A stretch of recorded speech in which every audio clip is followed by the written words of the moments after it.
Assalamualaikum warahmatullahi wabarakatuh. Selamat datang di channel YouTube saya, Faridatus Solihah.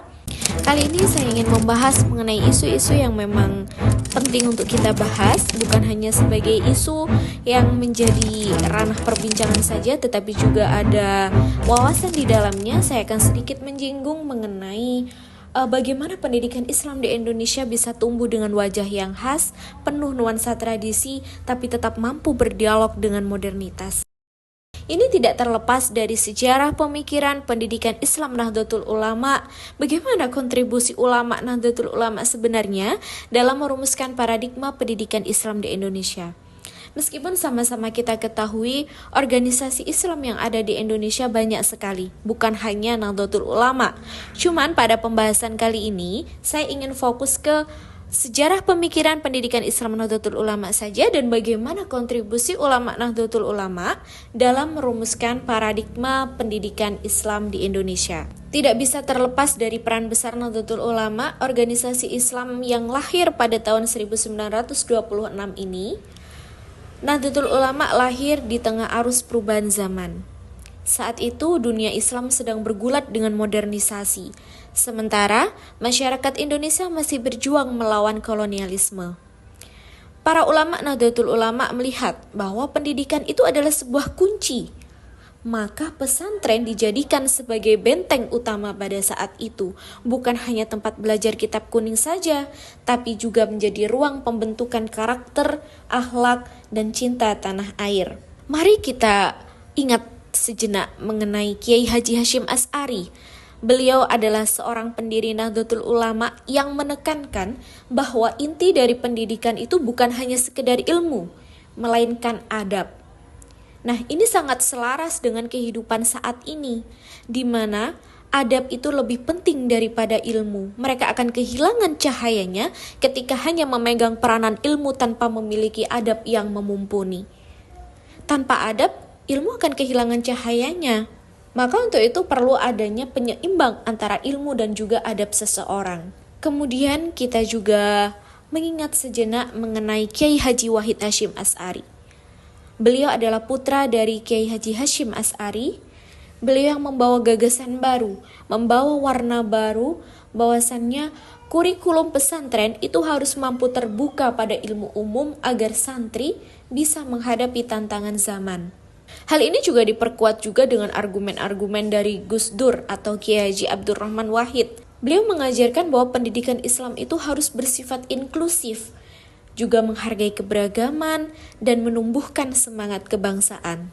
Dari gagasan para ulama inilah lahir paradigma pendidikan Islam Nahdlatul Ulama, yaitu pendidikan yang berakar pada tradisi pesantren, tetapi tidak menutup diri dari ilmu modern, sehingga mampu beradaptasi dengan perkembangan zaman. Pendidikan yang membumi dalam budaya Indonesia bukan sekedar meniru model pendidikan yang lain saja, tetapi pendidikan yang memang mampu menanamkan nilai-nilai kebangsaan sehingga santri bukan hanya menjadi ahli agama, tetapi juga menjadi warga negara yang siap membangun bangsa dari lini manapun. Ketika kita melihat hari ini, kita melihat jejak itu nyata. Banyak madrasah hingga perguruan tinggi yang berdiri di berbagai daerah. Seperti saja Madrasah Ibtidaiyah Nahdlatul Ulama, kemudian MTS Nahdlatul Ulama, Madrasah Aliyah Nahdlatul Ulama, kemudian perguruan tinggi yang di bawah atau dinaungi oleh Nahdlatul Ulama. Mereka bisa hidup. Lembaga-lembaga ini bisa hidup. Pesantren pun tetap hidup. Cuman sekarang ketika kita melihat jejak sekarang, kita melihat realitas sekarang, mereka bukan hanya seorang santri yang bermukim, tetapi memang sudah mampu beradaptasi dengan lingkungan pada umumnya. Jadi mereka datang ke sekolah, kemudian pulang kembali ke rumahnya, dan mereka hidup di bawah naungan madrasah-madrasah yang ada dalam bendera Nahdlatul Ulama. Paradigma pendidikan Islam Nahdlatul Ulama terus menjadi jembatan antara tradisi dan modernitas.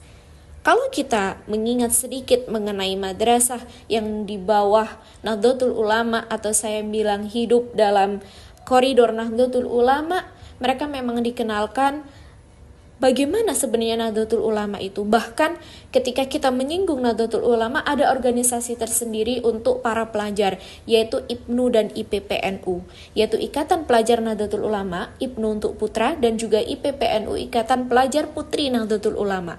Nah, tentu saja ini adalah satu gerakan atau organisasi yang memang menyiapkan supaya anak-anak pelajar ini mampu memahami Nahdlatul Ulama secara utuh dan mampu mengimplementasikannya dalam kehidupan sehari-hari. Sejarah ini juga mengingatkan kita bahwa pendidikan Islam di Indonesia itu bukanlah sesuatu yang statis. Ia tumbuh, mampu bertransformasi dan selalu mencari relevansi. Dan di balik itu semua, ada kontribusi besar ulama Nahdlatul Ulama yang merumuskan arah pendidikan Islam dengan bijak dan visioner. Jadi tidak akan ada Nahdlatul Ulama yang hidup ketika tidak ada tokoh-tokoh besar di dalamnya, tidak ada organisasi yang memang visioner di dalamnya. Cuman yang perlu kita garis bawahi, memang organisasi Islam di Indonesia bukan hanya Nahdlatul Ulama, tapi mereka semua berjalan beriringan. Mereka fokus kepada tujuan masing-masing. Itu yang saya lihat pada kenyataannya sekarang. Sekolah-sekolah yang bernuansa Nahdlatul Ulama, mereka juga tumbuh dan berkembang. Bahkan mungkin organisasi Islam yang lain juga begitu. Dan mereka tumbuh bersama dengan tujuan masing-masing, tentunya yang tidak merusak dari Islam itu sendiri. Seperti itu. Semoga dari apa yang saya sampaikan ini bisa memberi inspirasi bagi kita untuk terus mengembangkan pendidikan Islam yang berakar pada tradisi namun terbuka pada modernitas, dan cara kita menghargai organisasi-organisasi yang lain, lembaga-lembaga yang lain tanpa adanya perseteruan di dalamnya. Demikian, Assalamualaikum warahmatullahi wabarakatuh.